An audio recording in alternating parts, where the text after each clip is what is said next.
로마서 1장 1절에서 7절입니다.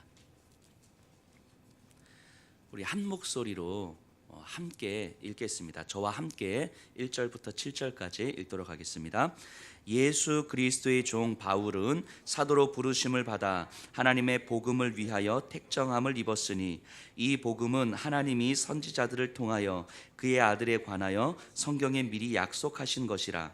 그의 아들에 관하여 말하면 육신으로는 다윗의 혈통에서 나셨고 성결의 영으로는 죽은 자들 가운데서 부활하사 능력으로 하나님의 아들로 선포되셨으니 곧 우리 주 예수 그리스도시니라. 그로 말미암아 우리가 은혜와 사도의 직분을 받아 그의 이름을 위하여 모든 이방인 중에서 믿어 순종하게 하나니 너희도 그들 중에서 예수 그리스도의 것으로 부르심을 받은 자니라. 로마에서 하나님의 사랑하심을 받고 성도로 부르심을 받은 모든 자에게 하나님 우리 아버지와 주 예수 그리스도로부터 은혜와 평강이 있기를 원하노라. 아멘. 오늘부터 언제가 될지 모르지만 로마서를 이제 공부합니다. 오늘부터 이제 시작이에요. 1년 3개월에 걸쳐서 사무엘 상하가 이제 마무리됐고 아마 제 예상에 2017년도 한 12월까지 로마서를 같이 공부하지 않겠나 싶은데요. 로마서에 대해서는요, 역사상 위대한 신학자들과 목회자들이 기독교의 정수, 복음의 정수, 성경의 요약 이런 표현으로 그 중요성을 강조해 왔던 책입니다. 물론 창세기부터 계시록까지 그 어디 하나 소홀히 여길 수 없는 성경이지만 이 로마서는 기독교 교리의 핵심을 잘 정리해 주고 있다는 측면에서 매우 소중하게 그리고 꼼꼼하게 좀 다루어 줘야 될 것 같습니다. 그리고 이 로마서를 그렇기 때문에 충분하게 묵상하고 소화하신다면 우리 복음에 대해서, 기독교에 대해서 깊이 이해할 수 있을 거라고 저는 확신합니다. 물론 여기 계신 분들은 복음에 대해서 충분하게 잘 이해하고 계시는 분들이지만 사실은 우리가 신앙생활을 10년, 20년, 30년 해도 복음에 대해서 우리가 알고 있는 것과 실제로 살아내는 것에는 엄청나게 큰 차이가 있어요. 바꿔 말하면 복음이 무엇인지 정확하게 이해하지 못하고 신앙생활하는 경우들을 참 많이 보게 됩니다. 복음이 무엇인지 우리가 로마서를 묵상하는 가운데 진지하게 살펴봤으면 좋겠습니다. 그래서 로마서를 우리 주어진 시간 동안에 계속 묵상할 텐데요. 주일 예배 시간에만 이제 펴서 보지 마시고 주중에도 틈틈이 읽으시면 전체적인 흐름을 파악하는 데 좀 도움이 될 것 같아요. 그래서 로마서가 16장까지 되어 있거든요. 그러니까 한 달에 한 2번에서 3번 정도씩만 쭉 읽으신다 생각하시면 올해가 마칠 때까지 최소한 로마서를 20번에서 30번 정도는 읽으시게 될 거거든요. 그 정도 묵상하시면서 주일 말씀을 같이 따라오시면 굉장히 큰 유익이 있을 거라고 생각을 합니다. 오늘은 로마서 첫 번째 시간이기 때문에 로마서 전체적인 흐름을 좀 한번 살펴볼 것입니다. 먼저요, 이 로마서는 바울이요 3차 전도 여행 중에 고린도에 머물고 있을 때 바울이 갈등하면서 쓴 글이에요. 바울은 로마에 한 번도 가본 적이 없거든요. 그런데 그곳에 있는 로마에 있는 성도들의 소식을 들으면서 너무 보고 싶고 그 소문으로만 들었던 그들을 만나서 예수님의 복음을 가르치고 싶었어요. 그리고 로마를 지나서 스페인까지 건너가고 싶었던 거죠. 복음을 들고. 그런데 현실적으로는 고린도에서 로마로 가고 싶지만 예루살렘으로 가야 하는 현실이었어요. 그래서 고린도에 3개월 정도 머무는 동안 본인이 직접 로마로 가는 대신에 그 로마의 성도들에게 글을 쓰게 됩니다. 3개월 동안. 그 글이 이제 로마서예요. 그럼 우리가 한번 생각해 볼 건 로마의 성도들은 어떻게 형성됐을까 하는 거예요. 그 이스라엘 지경이 아닌 외부 지역에서는 거의 사도 바울이 전도 여행을 하면서 교회를 세우잖아요. 근데 로마는 바울이 가본 적이 없거든요. 그럼 이 로마의 교회는 어떻게 형성됐을까 하는 거죠. 사도행전 2장에 보면요, 베드로가 성령의 임재를 경험하고 일어나서 설교를 합니다.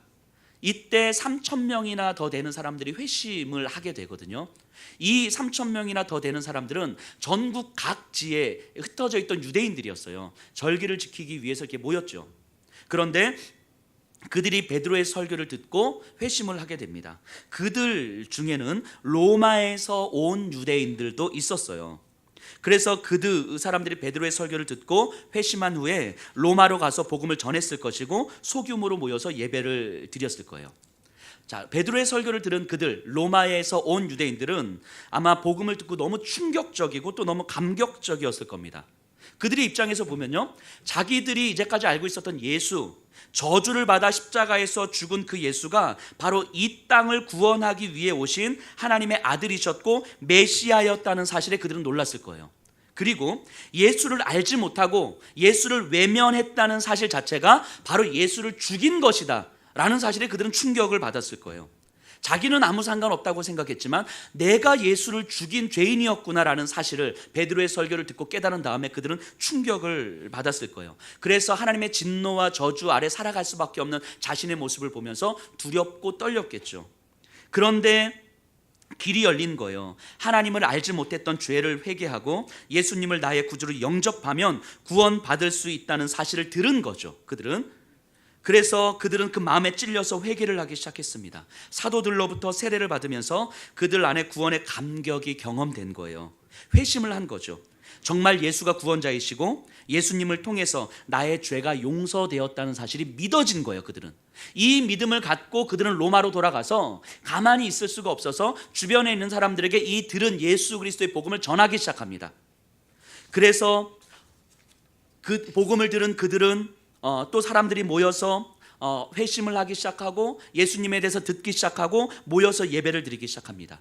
그들은 가정에서 모여서 또 작은 다른 공간에서 모여서 예수님의 말씀을 나누고 찬양하며 그들의 구원받았음을 서로 기뻐하며 나누었을 거예요. 그런데 이 로마에서 예수님을 믿는다는 것은 사실 그렇게 쉬운 일은 아니었습니다. 당시 로마가 어떤 도시였습니까?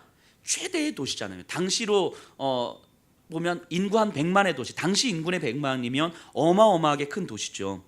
로마에는 여러 다양한 신을 숭배하고 심지어 궁극적으로 로마의 황제를 숭배하게 됩니다.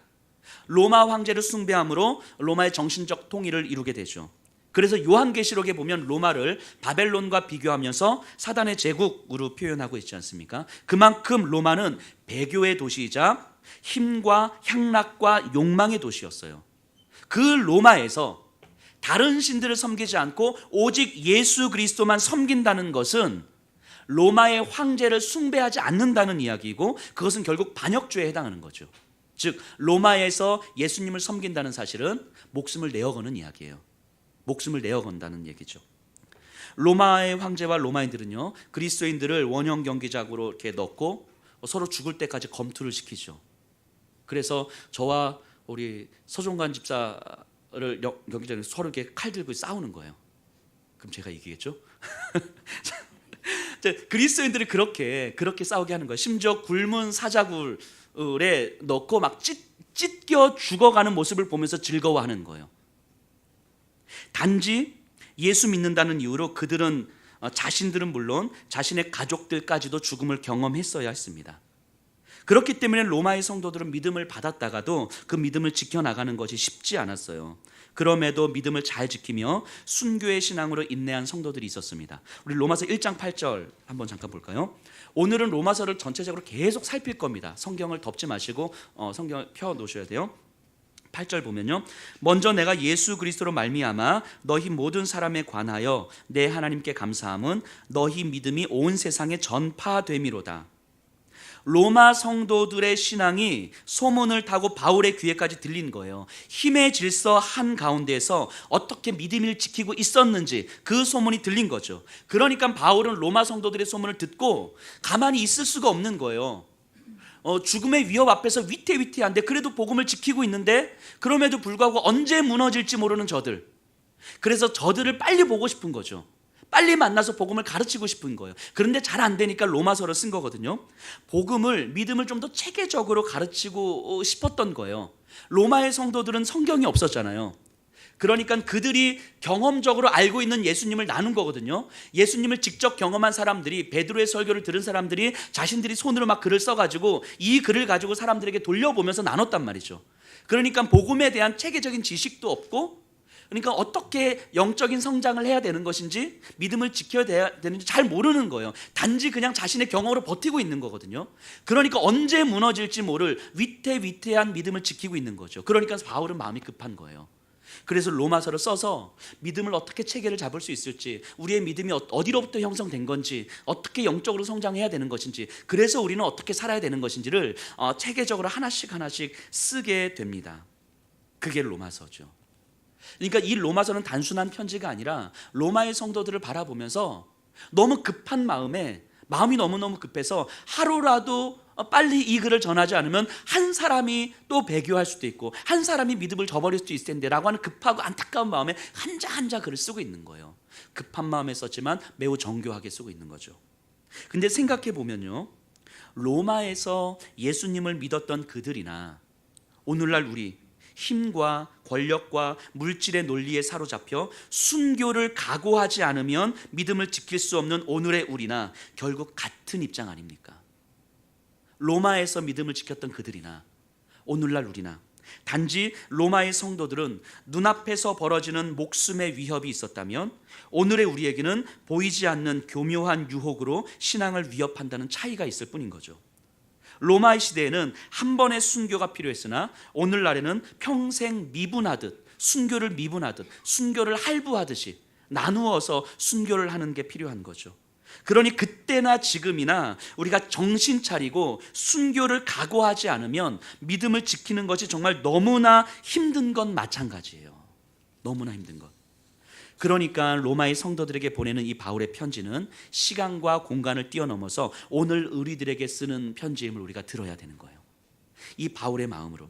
그래서 1장부터 전체적인 흐름을 살펴볼 텐데 바울이 어떤 마음으로 이게 한자 한자 쓰고 있는지 이 바울의 마음을 헤아리면서 바울의 입장에서 한번 살펴보려고 해요. 그래서 어제 제가 좀 연습했는데 이런 걸 1인칭 내러티브라고 하거든요. 그러니까 제가 바울이 되는 거예요. 제가 바울이 로마의 성도들에게 편지를 쓸 때 이 마음인 거죠. 바울의 글을 제가 설명하는 게 아니라 제가 바울이 되어서 해보려고 하는데 어제 밤에 연습을 했는데 잘 되는지 모르겠어요. 자, 바울은요 한 번도 만나보지 못한 로마의 성도들에게 글을 쓰기 때문에 자신이 이게 어떤 사람인지 먼저 인사를 하게 됩니다. 이게 오늘 본문이고요. 그리고 나서 복음과 구원을 선포하기 시작합니다. 1장 16절 17절이에요. 내가 복음을 부끄러워하지 아니하노니 이 복음은 모든 믿는 자에게 구원을 주시는 하나님의 능력이 됨이라. 먼저는 유대인에게요 그리고 헬라인에게로다. 복음에는 하나님의 의가 나타나서 믿음으로 믿음에 이르게 하나니 기록된 바 오직 의인은 믿음으로 말미암아 살리라 함과 같으니라. 로마의 성도들에게 이야기합니다. 로마의 성도들이요, 나 바울은 복음을 부끄러워하지 않습니다. 당신들처럼 이 글을 읽고 있는 지금 이 글을 읽고 있는 당신들처럼 나도 예수로 인해서 목숨의 위협을 받고 수치를 당하고 있습니다. 전에도 그렇고 지금도 그렇고 앞으로도 그럴 것입니다. 그럼에도 불구하고 나 바울은 복음을 부끄러워하지 않습니다. 왜냐하면 이 복음은 영원한 저주인 죄로부터 나를 구원해 주신 하나님의 능력이기 때문입니다. 죄로 인해 이 땅이 전부인 것처럼 나도 그렇게 허무한 삶을 살아왔었습니다. 하지만 복음은, 예수 그리스도의 복음은 나로 하여금 영원한 삶을 소망하도록 해주신 겁니다. 예수 그리스도의 복음이. 당신들이 그렇게 두려워하는 로마 황제가 권력의 중심이고 세상의 모든 부를 다 가지고 있다 할지라도 로마 황제 그도 예수를 믿지 않으면 구원에 이를 수가 없다는 사실을 당신들은 알아야 되는 것입니다. 그러니 로마의 성도들이여, 당신들도 이 복음을 부끄럽게 여겨 숨기지 않아도 되는 것입니다. 당신들이 복음 때문에 위협을 받고 숨어 있을 터인데 이 복음을 부끄러이 여겨 숨기지 않아도 되는 것입니다. 당신들을 칼로 죽일 수 있는 로마와 황제 그도 이 예수를 믿지 않으면 영원한 저주인 죄에 빠진 죄인일 뿐인 것입니다. 우리 1장 24, 25절입니다. 그러므로 하나님께서 그들을 마음의 정욕대로 더러움에 내버려 두사 그들의 몸을 서로 욕되게 하셨으니 이는 그들이 하나님의 진리를 거짓 것으로 바꾸어 피조물을 조물주보다 더 경배하고 섬김이라. 주는 곧 영원히 찬송할 이시로다. 아멘. 당신들을 두렵게 만드는 그 로마의 힘, 저들의 비웃음은 사실 하나님께서 내버려 두는 것임을 알아야 됩니다. 피조물을 창조주보다 더 경배하고 섬기는 저 어리석음에 대해서 하나님은 내버려 두시는 거예요. 그러니까 당신들은 다 저들을, 로마의 황제, 로마의 군인들, 로마의 시민권을 가지고 특혜를 누리고 있는 저들을 부러워하지도 두려워하지 않아도 되는 것입니다. 왜냐하면 하나님은 죄 가운데 저들을 내버려 두고 있는 것이고 그것이 바로 하나님의 진노이기 때문입니다. 당신들 알지 않습니까? 몸의 위협을 받는다 할지라도 하나님의 진노 가운데 버려진 저들을 여러분들은 바라보고 있는 거 아닙니까? 저들을 부러워하지도 말고 두려워하지도 마십시다. 그래서 그들이 빠져있는 죄에 대해서 내가 이제부터 설명하겠습니다. 3장 9절에서 11절이에요. 그러면 어떠하냐? 우리는 나으냐? 결코 아니라. 유대인이나 헬라인이나 다 죄 아래 있다고 우리가 이미 선언하였느니라. 기록된 바 의인은 없나니 하나도 없으며 깨닫는 자도 없고 하나님을 찾는 자도 없고. 18절입니다. 그들의 눈앞에 하나님을 두려워함이 없느니라. 함과 같으니라.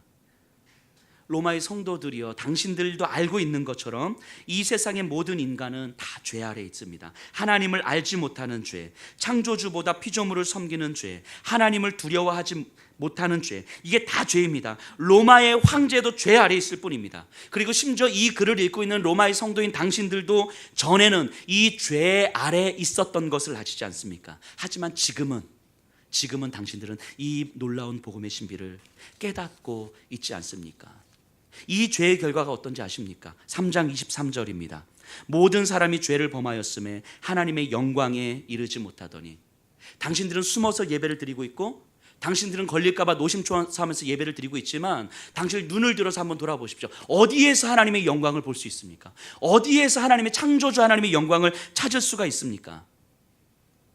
당신들도 전에는 이 어둠의 질서에서 그것이 전부인 것처럼 살았던 사람이지만, 이제는 예수를 믿는 당신들 외에는 어디에서도 하나님의 영광을 찾아볼 수가 없습니다. 사도 바울은 이렇게 이야기를 하고 있어요. 예수를 믿는 당신들 외에는 어디에서도 하나님의 영광을 찾아볼 수가 없습니다. 당신들에게서만 하나님의 영광을 볼 수가 있고, 당신들을 통해서나만 하나님의 영광이 드러날 수가 있는 것입니다. 사도 바울이 로마의 교회인들에게 이렇게 이야기하면서 지금 우리들에게도 이렇게 이야기하는 거예요. 이 세상 어디에서 하나님의 영광을 찾아볼 수가 있을 것입니까? 죄에 물들어 빠져서 어둠에 허덕이고 있는 이 세상 가운데서 어디서 창조주 하나님의 영광을 볼 수 있겠냐 말이죠. 예수 그리스도를 믿는 여기 계신 여러분들 외에 하나님의 영광을 찾아볼 수 있는 곳이 없는 거예요. 우리가 때로는 세상 가운데 위축되고, 세상 가운데 힘이 들고, 세상 가운데 내가 이렇게 무기력하게 살아가는 것 같지만, 사실은 우리에게서만 하나님의 영광을 찾아볼 수가 있단 말이죠. 로마의 성도들이 이 바울의 메시지를 들으면서 그 숨어서 예배드리고 있는 그들에게 이 바울의 편지는 참 큰 위로가 되었을 거라고 생각을 합니다. 그리고 오늘을 살아가는 우리에게도 마찬가지죠. 항상 믿음의 싸움을 싸우다가 지쳐서 포기하고 좌절하고 절망하고, 항상 유혹에 빠지고 시험에 들고, 내가 믿음이 있는 사람인지 없는 사람인지조차 생각하지도 못한 채 그냥 그렇게 살아가는 우리의 삶이지만, 그럼에도 불구하고 예수 그리스도를 마음으로 영접한 우리들 외에는 어디에서도 하나님의 영광을 찾아볼 수가 없다고 이야기하는 거예요. 바울은 계속해서 이야기를 끌어갑니다. 5장 8절입니다. 우리가 아직 죄인 되었을 때에 그리스도께서 우리를 위하여 죽으심으로 하나님께서 우리에 대한 자기의 사랑을 확증하셨느니라. 나와 당신들도 피조물을 섬기던 죄인이었을 때에 예수 그리스도께서 우리를 대신하여 죽으신 겁니다. 하나님은 그만큼 우리를 사랑하셔서 우리를 살려내신 거예요. 우리의 어떤 공로도 없이 오직 하나님의 사랑과 예수 그리스도의 순종으로 말미암아 하나님과 화평을 누리게 되었고, 우리는 하나님의 영광을 보게 되었습니다. 그 결과 5장 10절 11절입니다. 곧 우리가 원수 되었을 때에 그의 아들의 죽으심으로 말미암아 하나님과 화목하게 되었은즉 화목하게 된 자로서는 더욱 그의 살아나심으로 말미암아 구원을 받을 것이니라. 그뿐 아니라 이제 우리로 화목하게 하신 우리 주 예수 그리스도로 말미암아 하나님 안에서 또한 즐거워하느니라. 자, 예수님의 죽으심과 부활을 믿음으로 창조주 하나님과 화목하게 되었고, 이제는 하나님 안에서 당신들은 기쁨을 누리는 삶을 살게 된 것입니다. 당신들의 삶이 지금 그렇습니다. 이렇게 이야기하는 거예요. 지금 위협 앞에서 정말 안식을, 평안을 잃어버린 삶 같지만 사실 그것이 여러분들의 평안을 뺏어가지 못합니다. 여러분들은 창조주 하나님 안에서 참된 안식을 누리고 참된 기쁨을 누리는 삶으로 부름을 받은 것입니다. 그러니까 나는 예수님을 믿습니다, 이게 끝이 아니라는 거예요. 이게 끝이 아니라 예수님을 믿는다는 것은 창조주 하나님과 관계를 맺는다는 것이고, 이 땅의 어떠한 힘과 권력과도 비교할 수 없는 하나님의 능력 안에서 이제는 기쁨을 누리는 삶을 살게 되는 거예요. 이런 게 영적 성장이죠. 영적 성장. 하나님 안에서 기쁨을 누리는 삶으로 부름을 받아서 하나님 안에서 기쁨을 누려가는 삶을 살아가는 것, 이것이 영적 성장입니다. 로마의 성도들이여, 당신들은 이런 영적 성장을 경험해야 하는 사람들입니다. 그런데 당신들이 이 믿음을 지켜나가는 것이 참 힘들다라는 걸 압니다. 나도 마찬가지입니다. 사도로 부름을 받은 나도 당신들처럼 이 믿음을 그렇게 기쁨으로 영적 성장하는 가운데서 힘들다라는 걸 나도 압니다. 7장 19절입니다. 내가 원하는 바 선은 행하지 아니하고 도리어 원하지 아니하는 바 악을 행하는도다. 21절입니다. 그러므로 내가 한 법을 깨달았노니 곧 선을 행하기 원하는 나에게 악이 함께 있는 것이로다. 나는 선을 행하길 원하는데 선을 행하려 하면 할수록, 말씀을 순종하려 하면 할수록 내 안에 있는 죄의 법이, 악이 나를 지배한다는 것을 나도 수시로 경험합니다. 목숨의 위협 앞에서, 먹고 사는 문제 앞에서, 내 자존심의 문제 앞에서 하나님의 은혜고 뭐고 말씀이고 뭐고 복음이고 뭐고 없는 거예요. 그런 나 자신을 바라보면서 자책하게 되고 무너지게 되고 이것밖에 안 되는 나를 보면서 믿음의 싸움을 포기하게 되는 나를 보게 되는 거예요. 사도로 부름을 받은 나도 매일매일 이렇게 싸움을 싸웁니다. 그래서 나도 너무너무 힘이 들고 답답합니다. 내가 이렇게 힘이 든 것처럼, 내가 이렇게 믿음의 싸움에서 맨날 무너지는 것처럼 당신들도 그렇지 않습니까? 당신들도 로마의 창칼 앞에서 항상 무너지는 거 아닙니까? 그래서 내가 이 예배를 계속 드려야 되는지, 예수님을 계속 믿어야 되는지, 내 자녀들이 이틀 3일 굶고 있는 현실 앞에서 그럼에도 불구하고 내가 말씀을 지켜야 되는지, 당신들 지금도 이 편지를 읽고 있는 지금 이 순간에도 당신들은 갈등하고 고민하고 배교의 갈등 앞에 서 있는 거 아닙니까? 그런데 당신들만이 아니라 나도 그렇습니다. 나도 그렇습니다. 나도 똑같습니다. 7장 24절. 오호라 나는 곤고한 사람이로다. 이 사망의 몸에서 누가 나를 건져내랴. 로마의 성도들이여, 나도 매일매일 이렇게 절규하고 부르짖습니다. 나도 매일매일 이렇게 무너져서 아무리 은혜를 누리려 해도 여지없이 죄의 법 아래에서 타협하고 내 욕망을 따라 살려고 합니다. 죄와의 싸움에서 항상 져요. 하나님의 말씀을 붙들고 싶은데 잘 안 됩니다. 하나님 안에서 기쁨을 누리고 싶은데 그걸 너무너무 간절히 원하는데 안 돼요. 안 됩니다. 그래서 주님 앞에서 어떻게 해야 됩니까? 주님, 내가 이 죄의 지배 아래에서 더 이상 이렇게 살아가고 싶지 않은데 하나님 안 돼요. 하나님 어떻게 합니까? 하나님께서 나에게 완전히 믿음을 주셔서 죄를 이길 힘을 주시든가, 하나님 그 믿음도 주지 않으시고 믿음을 싸움에서 항상 패배하게 하시며 항상 나를 좌절하게 하시고 항상 나를 자책하게 하시고 항상 나를 절망 가운데 빠뜨리시는데, 그래서 때로는 하나님이 원망스럽고 하나님 앞에 불평하게 되고, 그래서 내 자신이 너무너무 때로는 저주스럽고 힘들기도 합니다. 하나님, 나도 이렇게 매일 싸웁니다. 나도 매일 이렇게 싸워. 그래서 힘이 듭니다. 당신들도 나와 똑같지 않습니까? 당신들도 나와 똑같지 않습니까? 예수님을 믿는다 하면서도 항상 이렇게 절망하면서 살아가지 않습니까? 다시 말씀을 들으면서 일어난다 하면서도 여지없이 또다시 무너지면서 반복되는 삶 속에서 더 이상 믿음의 싸움을 싸워야 될 이유조차 모른 채 살아가고 있지 않습니까? 근데 나도 똑같습니다.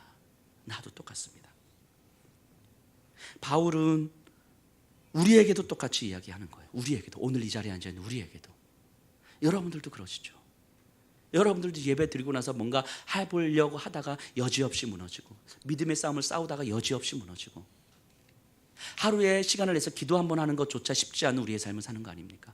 말씀 묵상하는 것조차 쉽지 않은 삶을 우리가 사는 거 아닙니까? 일주일을 살아가면서 과연 하나님이 내 삶에 어떤 의미가 있는지 하나님을 깊이 묵상하고 하나님으로 인하여서 부르심을 받은 내 삶에 대해서 생각하는 시간조차 갖지 않은 채 살아가는 게 우리들의 삶 아닙니까? 근데 바울이 이렇게 이야기하는 거예요. 나도 그렇다고. 나도 그렇다고. 당신들만 그런 게 아니라 나도 그렇습니다. 오호라 나는 곤고한 사람이로다. 이 사망의 몸에서 누가 나를 건져내고. 근데 바울은 계속해서 이야기를 끌어갑니다. 그렇게 절규하고 그렇게 힘들고, 그래서 하나님 나에게 차라리 믿음을 좀 주시지, 믿음도 안 주시면서 왜 이렇게 힘들게 하십니까? 매달리고 또 매달리고 또 매달리는 그런 나에게 하나님께서 놀라운 은혜를 주셨습니다. 8장 18절입니다.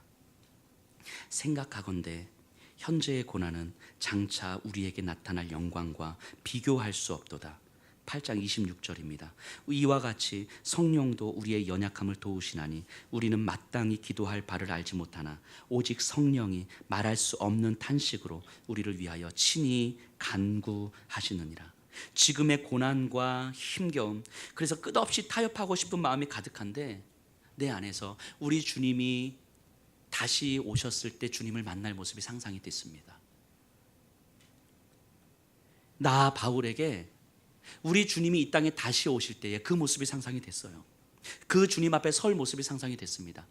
말씀 붙들고 살아가는 게 너무 힘들어서, 믿음 붙들고 살아가는 게 너무 힘들어서 그렇게 좌절하고 절망하고 오늘 배교할까 내일 배교할까 그렇게 고민하던 나에게 그래도 이 믿음을 포기할 수가 없어서 하나님 앞에 무릎 꿇고 눈물을 흘리며 가는데, 그러다 우리 주님 앞에 섰을 때에 우리 주님께서 나를 바라보시면서 그래도 수고했다, 내 눈물을 닦아주실 그 주님 앞에 설 모습이 상상이 됐습니다.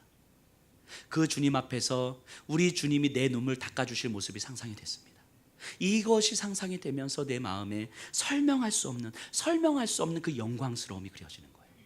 설명할 수 없는 영광스러움. 그래서 지금 당하고 있는 이 고난 가운데서 흘리는 이 눈물이 장차 우리 주님께서 닦아주실 그 눈물의 그 영광스러움에 비교하니 너무너무 힘에 겨운 건 사실이지만 그래도 내가 인내하고 버틸 수 있는 힘이 생겼어요. 그리고 내 안에 계신 성령님께서 내가 기도조차 못할 만큼 힘에 겨울 때에 나를 대신해서 탄식하고 계심이 믿어졌습니다. 그걸로 보건대 내 안에 계신 성령님께서 내가 기도조차 못하여 원망조차 못하여 너무너무 깊은 절망 가운데서 하나님께 부르짖지조차 못하는 그 순간에도 나를 대신하여 탄식하고 계시고, 성령 하나님의 탄식을 우리 하나님 아버지께서 들으시기 때문에 하나님은 성령님의 기도에 응답하셔서 내 삶을 붙들어주고 계신다는 사실이 내 안에 믿어졌습니다. 그러니 무너질 것만 같았던 내 삶에서, 곤고한 삶일 수밖에 없었던 내 삶에서 내 안에 계신 성령 하나님의 그 탄식하심으로 말미암아 내가 장차 올 영광을 상상하게 됐습니다. 그러면서 바울은 너무너무 환희에 찬 이 세상의 논리는 어떤 것도 설명할 수 없는 너무너무 환희에 찬 그 고백을 하게 되는 겁니다. 그래서 내가 믿은 경험, 내가 받은 확신, 예수 그리스도로부터 내가 받은 그 환희의 그 찬란한 희열을 당신들도 좀 느꼈으면 좋겠습니다. 8장 35절에서 37절입니다. 누가 우리를 그리스도의 사랑에서 끊으리요? 환난이나 곤고나 박해나 기근이나 적신이나 위험이나 칼이랴. 기록된 바 우리가 종일 주를 위하여 죽임을 당하게 되며 도살당할 양같이 여김을 받았나이다. 함과 같으니라. 그러나 이 모든 일에 우리를 사랑하시는 이로 말미암아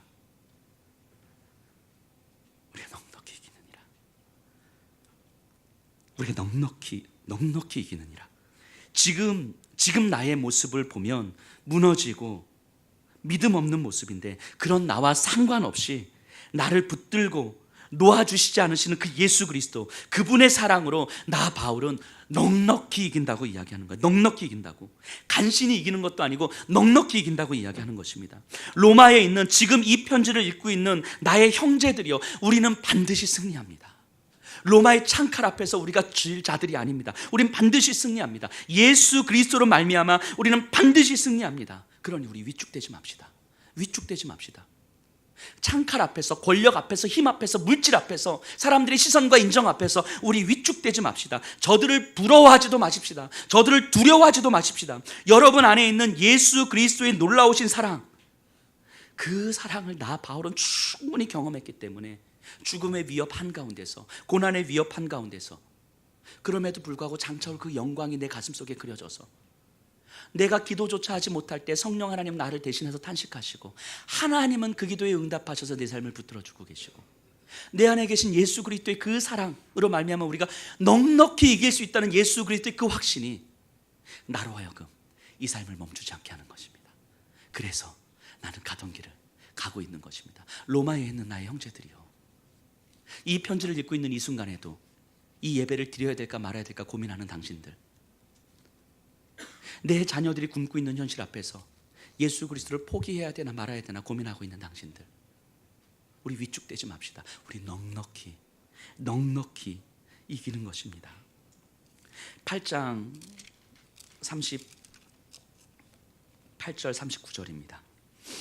내가 확신하노니 사망이나 생명이나 천사들이나 권세자들이나 현재일이나 장래일이나 능력이나 높음이나 기쁨이나 다른 어떤 피조물이라도 우리를 우리 주 그리스도 예수 안에 있는 하나님의 사랑에서 끊을 수 없느니라.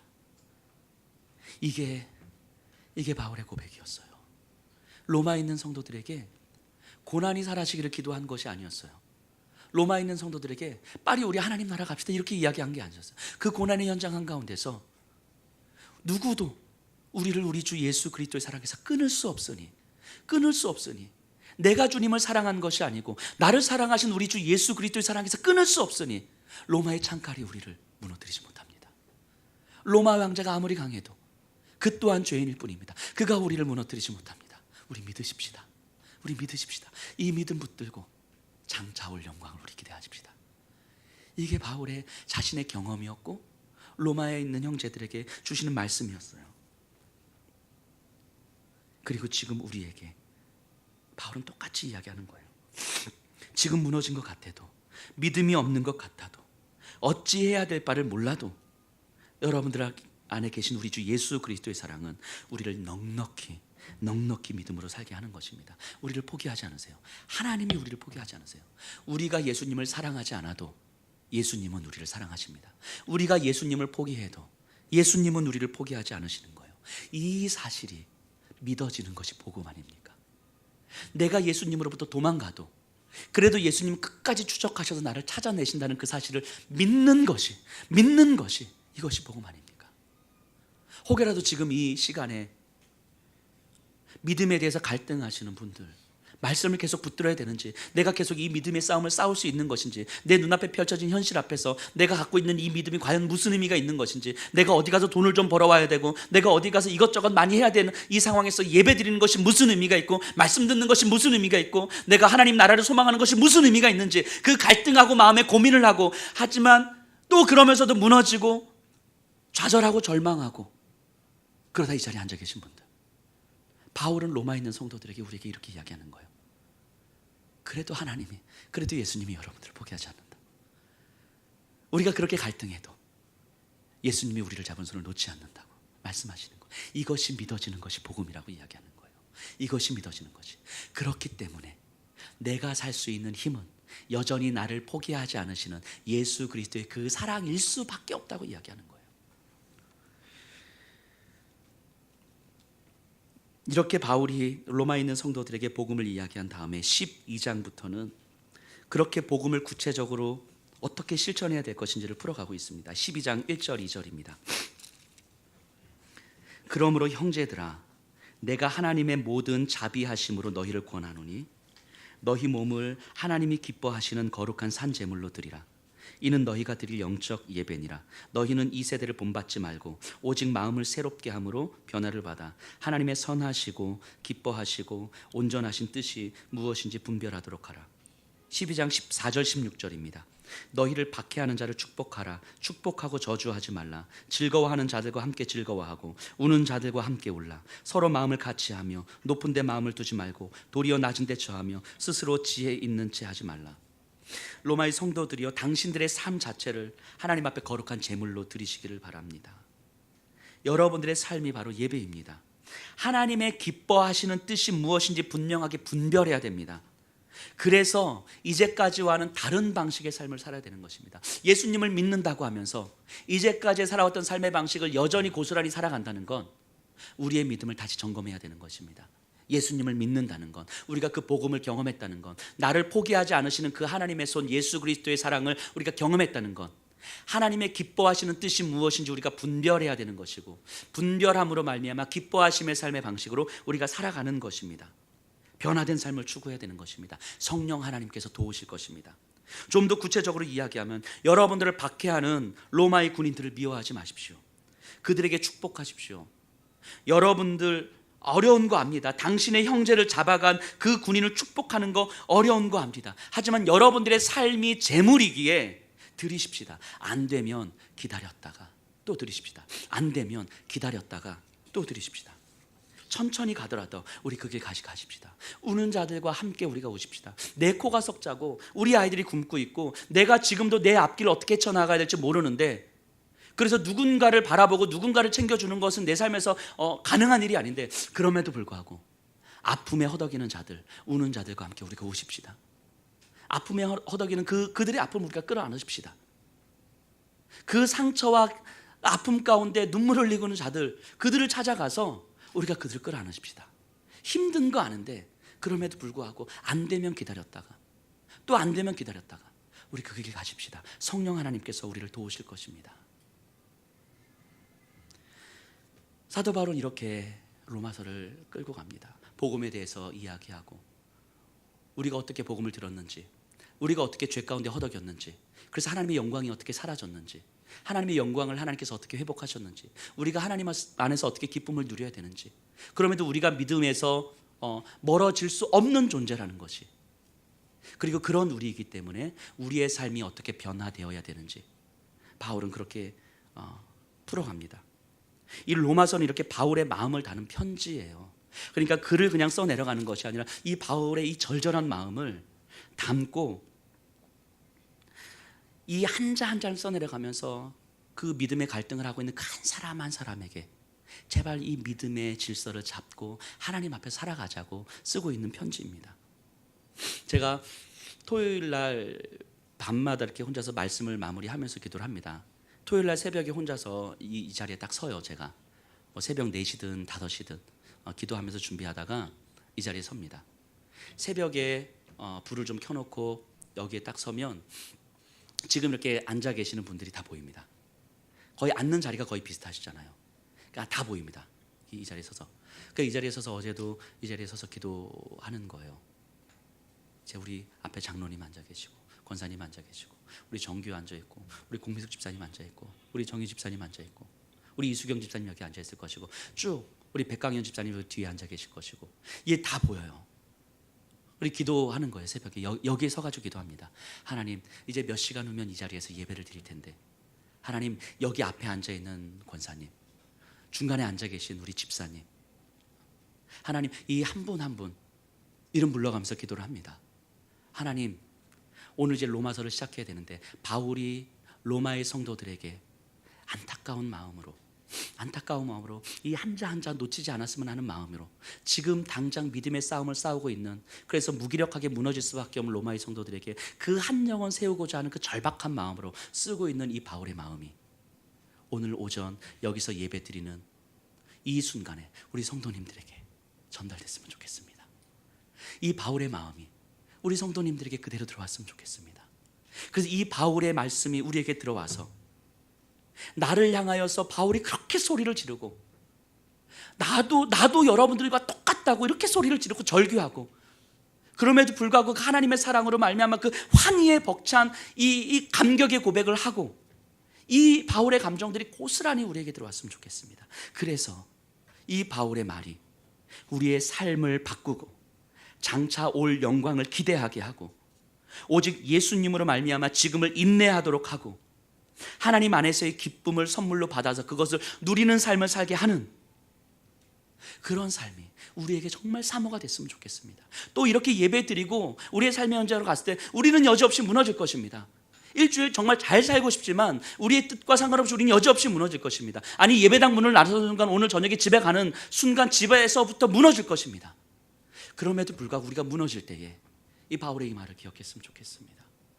나도 그렇다고, 나도 그렇게 무너졌다고, 나도 그렇게 지금도 무너지고 있다고, 월요일 아침에 무너질 때 나도 그렇게 무너지고 있다고.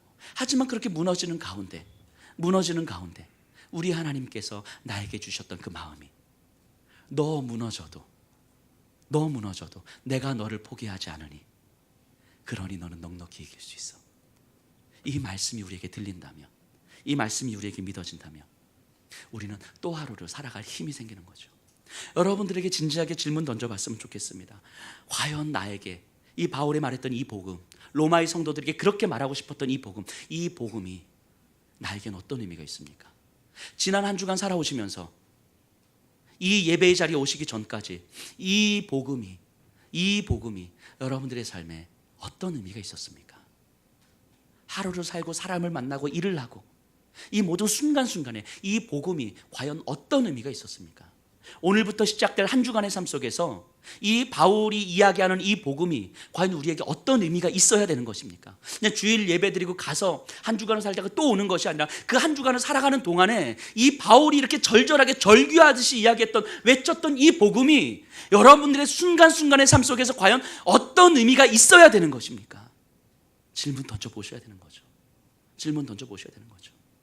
오늘 저녁에 집에 가서 아이들과 만날 때 우리 아이들과의 자리에서 과연 이 복음이 나에게 어떤 의미가 있어야 되는 것입니까? 저는 이 말씀을 준비하고 기도하면서 이렇게 기대하면서 기도했습니다. 우리 성도님들이 오늘 말씀을 듣고 또 한 주간을 살아내시고 다음 주에 이 자리에 딱 오셨을 때에 지난 한 주간 동안에 복음이 나에게 의미가 있었어요. 내가 무너지는 삶을 여전히 살았지만 그 순간 하나님께서 나를 포기하지 않는다는 하나님의 마음이 내 안에 느껴졌어요. 복음이 머릿속에만 있던 것이 아니고 내 삶에서 능력으로 경험됐습니다. 이렇게 고백할 수 있었으면 좋겠습니다. 그렇게 기도하면서 기대하면서 말씀을 준비했고 이 새벽에, 오늘 새벽에 이 자리에 서가지고 한 분 한 분을 생각하면서 그렇게 기도했습니다. 하나님, 우리 김성현 집사님이 다음 주에 이 자리에 올 때는 한 주간 복음을 이렇게 능력으로 경험했습니다. 이렇게 고백할 수 있었으면 좋겠습니다.